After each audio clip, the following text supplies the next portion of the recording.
Assalamualaikum warahmatullahi wabarakatuh. Saudaraku yang beriman dan dirahmati Allah.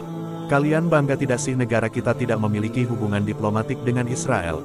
Kalau aku sih bangga banget, asal kalian tahu sudah dari dulu pemerintahan kita berkomitmen tidak akan menjalin kerja sama selama Israel masih menjajah Palestina. Komitmen itu diperkuat dengan aturan menolak segala hal yang berhubungan dengan Israel. Ada di negara ini tak tanggung-tanggung, negara kita bahkan melarang pesawat Israel meski hanya melintas di wilayah Indonesia. Lantas bagaimana sebenarnya tanggapan Israel tentang Indonesia? Tetap tonton terus video ini hingga akhir agar tidak sesat.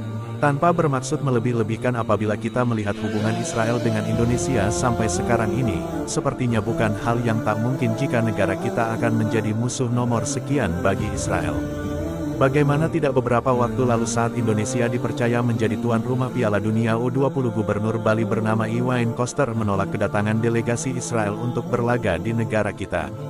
Alhasil penolakan itu membuat Piala Dunia U20 dibatalkan dan mengecewakan banyak pihak, tak terkecuali timnas Indonesia yang sudah dipersiapkan selama 3 tahun untuk peralatan sepak bola akbar tersebut. Yang mengejutkan, setelah FIFA mengumumkan pencabutan hak Indonesia untuk menjadi tuan rumah, Israel sebagai pihak yang timnasnya ditolak masuk ke Indonesia melontarkan pernyataan yang menohok untuk negara ini.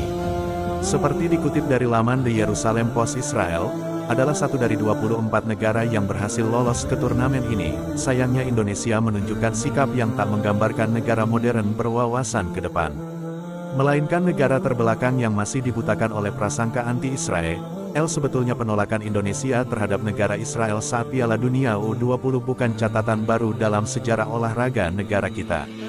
Beberapa dekade yang lalu, tepatnya tahun 1958, Indonesia juga menolak bertanding melawan Israel dalam kualifikasi Piala Dunia ke-6 di Swedia. 4 warsa setelahnya, yaitu pada tahun 1962 tatkala Indonesia menjadi tuan rumah Asian Games, Presiden Soekarno kala itu melarang Israel untuk berpartisipasi dengan cara tak memberikan visa kepada atlet serta para ofisialnya. Dan lagi-lagi buntut dari dua penolakan tersebut, Indonesia mendapat sanksi dari FIFA, sekaligus ditangguhkan status keanggotaannya dalam Komite Olimpiade Internasional atau IOC. Tak bisa dipungkiri penolakan Indonesia terhadap Israel di beberapa ajang olahraga baik di tahun 1958,1962 maupun di tahun 2023 tentu menghadirkan pro kontra di tengah-tengah masyarakat kita. Bagi yang kontra menganggap penolakan itu sifatnya politik, dan politik tak bisa dicampur adukan dengan olahraga, namun bagi yang pro beranggapan jika Israel pantas diberi hukuman moral karena penjajahan yang mereka lakukan kepada bangsa Palestina.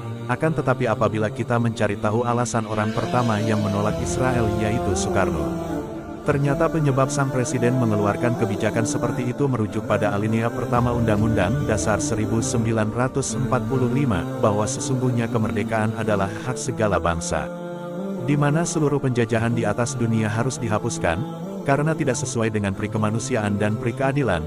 Untuk sekarang ini di bawah pemerintahan Presiden Joko Widodo, selain merujuk pada Undang-Undang dan 1945, pemerintah kita telah membuat aturan khusus terkait hubungan dengan Israel yang dikeluarkan oleh Kementerian Luar Negeri. Dalam aturan yang terbit tahun 2019 tersebut dituliskan beberapa poin penting yang harus kita ketahui. Pertama, tak ada hubungan secara resmi antara pemerintah Indonesia dengan Israel, termasuk dalam surat menyurat dengan menggunakan kop resmi. Kedua, Indonesia tidak menerima delegasi Israel secara resmi dan di tempat resmi. Ketiga, tidak mengizinkan pengibaran atau penggunaan bendera, lambang, atribut, serta pengemandangan lagu kebangsaan Israel di wilayah Republik Indonesia. Keempat, kunjungan warga Israel ke Indonesia hanya dapat dilakukan dengan menggunakan paspor biasa. Terakhir, pemberian visa kepada warga Israel diawasi oleh Kementerian Hukum dan HAM, dan hanya bisa dilakukan di Kedubes Indonesia di Singapura dan Bangkok. Nah, bersandar pada jejak sejarah Permen Nomor 3 Tahun 2019 dan Undang-Undang Dasar 1945, dukungan Indonesia terhadap Palestina semakin tak terbantahkan lagi. Pasalnya, setelah konflik Israel-Hamas kembali pecah, Indonesia melalui Menteri Luar Negeri Ibu Retno Marsudi berkali-kali dengan lantangnya mengecam invasi dan agresi Israel ke Palestina. Tak tanggung-tanggung pada tanggal 28 November kemarin dalam majelis sidang PBB, sang menteri juga berani mendesak anggota PBB untuk menyeret Israel ke berbagai forum pengadilan internasional atas pelanggaran nyata terhadap hukum kejahatan perang dan hukum humaniter internasional di Gaza. Menurut Ibu Retno Marsudi, desakan itu menegaskan sikap Indonesia yang teguh terhadap kebutuhan, pertanggungjawaban dan keadilan di tengah krisis kemanusiaan di Palestina. Komitmen negara ini tak hanya retorika belaka karena Indonesia secara aktif mendukung inisiatif internasional, termasuk kemungkinan tindakan hukum di Mahkamah Internasional. Boleh dikata selama konflik Israel-Hamas berlangsung lebih dari 2 bulan lamanya, Indonesia adalah satu di antara sedikit negara yang berani mengusulkan agar Israel diserat ke pengadilan internasional. Menariknya, keberanian negara kita itu bukanlah keberanian yang semata-mata didasarkan pada kebijakan atau aturan yang telah ditetapkan, melainkan ada faktor lain yang membuat Indonesia begitu berani. Salah satunya adalah kekuatan militer yang kita miliki, khusus di kawasan Asia sendiri. Militer Indonesia berada di urutan ke-8. Tak jauh dengan militer Israel yang berada di peringkat ke-10, akan tetapi untuk versi globalnya Indonesia berada di peringkat 13, atau 5 tingkat di atas militer Israel, yang menempati peringkat ke-18. Posisi tersebut membuktikan bahwa Indonesia bukanlah saingan Israel. Selama negara Zionis itu tak dibantu oleh Amerika, maupun negara-negara sekutu lainnya.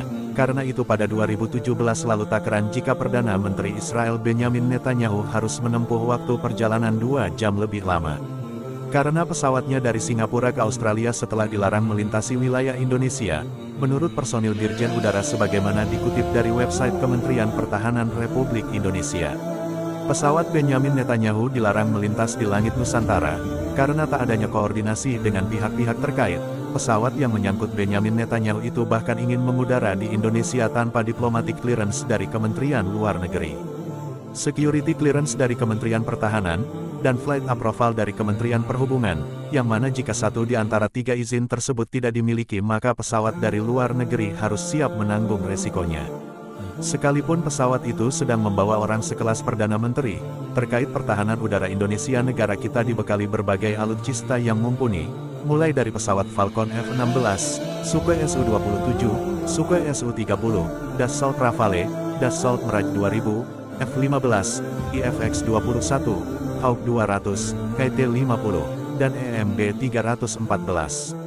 Tak cukup sampai di situ, pada tahun 2022 lalu Indonesia ternyata secara diam-diam mengembangkan rudal baru, dengan jangkau hampir 500 km, atau setara dengan jarak tempuh Jakarta-Semarang. Hal itu terungkap saat Perdana Menteri Republik Ceko, Jan Peter Fiala berkunjung ke Jakarta, untuk bertemu dengan Presiden Joko Widodo. Dalam pertemuan level tinggi antar kepala negara tersebut, berbagai isu strategis seperti pendidikan, energi terbarukan dan pertahanan menjadi pembahasan utama. Yang paling utama, kedua pihak sepakat menandatangani Strategic Cooperation Agreement untuk produksi rudal pertahanan udara jarak menengah ADS-400, di mana ADS-400 ini merupakan alutsista pertahanan udara yang dilengkapi dengan rudal peluncur dan radar yang digunakan sebagai sistem senjata untuk melindungi sebuah wilayah dari serangan pesawat udara generasi kelima, helikopter, pesawat tak berawak atau pesawat yang tak memiliki izin dari pihak Indonesia.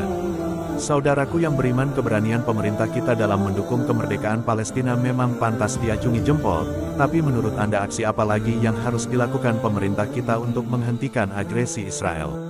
Wallahu a'lam bishawab. Terima kasih saudaraku yang menonton video ini hingga akhir. Dan sampai jumpa di video selanjutnya. Hamba Allah undur diri. Wassalamualaikum warahmatullahi wabarakatuh.